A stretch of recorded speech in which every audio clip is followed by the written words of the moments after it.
আসসালামু আলাইকুম। আমাদের দেশে এখন অনেক ক্ষেত্রে দেখা যায় যে ছেলে প্রবাসে থাকে, মেয়ে বাংলাদেশে। দুই পরিবারের সম্মতিক্রমে তাদের মধ্যে বিবাহ সম্পাদিত হয়। দুই পরিবারের সময় নেই যে ছেলে বিদেশ থেকে আসুক তারপরে বিবাহ দিই, এই সময়টা নেই। তারা চায় যে টেলিফোনের মাধ্যমে বিবাহ সম্পাদন করা। অনেক সময় আমাদের ভিতরে অনেক কনফ্লিক্ট থাকে যে এই টেলিফোনে বিবাহটা কি আইনসম্মত কিনা বা ইসলাম সম্মত কিনা। আসুন আজ আলোচনা করা যাক টেলিফোনে বিবাহ সম্পাদন করলে সেই বিবাহ বৈধ কিনা বাংলাদেশের আইনে এবং ইসলামের আইনে। একটা বিবাহ, ইসলামের যে বিবাহটা, এটা একটা দেওয়ানি চুক্তি। এটা কোনো অনুষ্ঠান নয়, কোনো আচার অনুষ্ঠান নয়। কোনো আচার অনুষ্ঠান যেমন গায়ে হলুদ, বিবাহের দিন, খাওয়া দাওয়া, এটা আসলে ইসলাম বিবাহ নয়। ইসলাম বিবাহ হচ্ছে একটা দেওয়ানি চুক্তি, যেটা এক পক্ষ এবং আরেক পক্ষের মধ্যে, অর্থাৎ স্বামী এবং স্ত্রীর মধ্যে সেই দেওয়ানি চুক্তিটা সম্পাদিত হতে থাকে। এই দেওয়ানি চুক্তি অর্থাৎ এই বিবাহের যে চুক্তিতে, এই চুক্তিতে কয়েকটি শর্ত খুবই গুরুত্বপূর্ণ। প্রথমত শর্ত হচ্ছে ইজাব, অর্থাৎ প্রস্তাব দেওয়া। যে কোনো এক পক্ষ বিপরীত পক্ষকে, স্বামী স্ত্রীকে অর্থাৎ স্বামীর পক্ষ স্ত্রীর পক্ষকে একটা প্রস্তাব দিবেন যে আমি বিবাহ করতে ইচ্ছুক, এবং স্ত্রীর পক্ষ, স্ত্রীর অভিভাবক বা স্ত্রী সেই প্রস্তাবটা গ্রহণ করবেন। দ্বিতীয়ত থাকে সাক্ষীর বিষয়টা।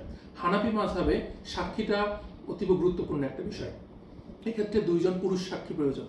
দুইজন পুরুষ সাক্ষী না হলে একজন পুরুষ সাক্ষী এবং দুইজন নারী সাক্ষী, অর্থাৎ একজন পুরুষের বিপরীতে দুইজন নারী। কিন্তু এক্ষেত্রে একজন পুরুষ অবশ্যই প্রয়োজন থাকবে। এরপরে আসে হচ্ছে বিবাহের সময় যে শব্দগুলো উচ্চারণ করা হবে, যে আমি বিবাহ করতে সম্মত, বা আমি বিবাহ করতে রাজি হলাম, বা আমি বিবাহ করতে কবুল করলাম, এইটা খুব স্পষ্টভাবে হতে হবে। অস্পষ্টভাবে কোনো কথা বললে সেই বিবাহটা গ্রহণযোগ্য হবে না। এবং এর পরবর্তী শর্ত হচ্ছে ছেলের বয়স হতে হবে 21 বছর, মেয়ের বয়স হতে হবে 18 বছর, এবং তারা উভয়ে প্রাপ্ত বয়স্ক হতে হবে।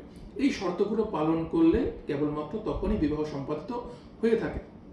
এখন যখন আমরা টেলিফোনে বিবাহ সম্পাদিত করব, তখন এই শর্তগুলো যদি মানা হয়, এই শর্তগুলো যদি করা হয়, অর্থাৎ এক পক্ষ অপর পক্ষকে প্রস্তাব দেয়, তারা বিপরীত পক্ষ গ্রহণ করে, ছেলের বয়স ঠিক থাকে, মেয়ের বয়স সঠিক থাকে, তারা সুস্থ মস্তিষ্কের হয়, তাদের ভিতরে সাক্ষী থাকে, দুইজন পুরুষ সাক্ষী থাকে, অথবা একজন পুরুষ সাক্ষী এবং দুইজন নারী সাক্ষী থাকে, তাহলে সেই বিবাহটা কার্যকর হবে, অর্থাৎ সেই বিবাহটা বৈধ হবে। এর পরবর্তীতে যদি টেলিফোনে বিবাহ সম্পাদিত হয়, পরবর্তীতে এই বিবাহটাকে রেজিস্ট্রি করতে হবে, অর্থাৎ আমাদের যে বিবাহ বা নিকাহ রেজিস্টার আছেন, প্রতিটা ইউনিয়নে যে নিকাহ রেজিস্টার আছেন, সেই রেজিস্টারের মাধ্যমে এই বিবাহটা রেজিস্ট্রি করতে হবে। রেজিস্ট্রি না করলে সেই বিবাহটা একটু বাংলাদেশের আইন অনুযায়ী একটু আইনগত জটিলতা তৈরি হবে। কেমন জটিলতা? ধরেন বিবাহটা সম্পাদিত হওয়ার পর রেজিস্ট্রি করা হলো না, তাহলে পরবর্তীতে স্বামী এবং স্ত্রীর মধ্যে যদি কোনো জটিলতা তৈরি হয়, সেক্ষেত্রে নারী কোনো রেমেডি পাবেন। অর্থাৎ নারী ধরেন দেনমোহরের একটা মামলা করেছে বা দেনমোহর চাচ্ছে, সেক্ষেত্রে সেই নারী যেহেতু রেজিস্ট্রি করা নেই, সেক্ষেত্রে সেই নারী কোনো রেমেডি পাবে না।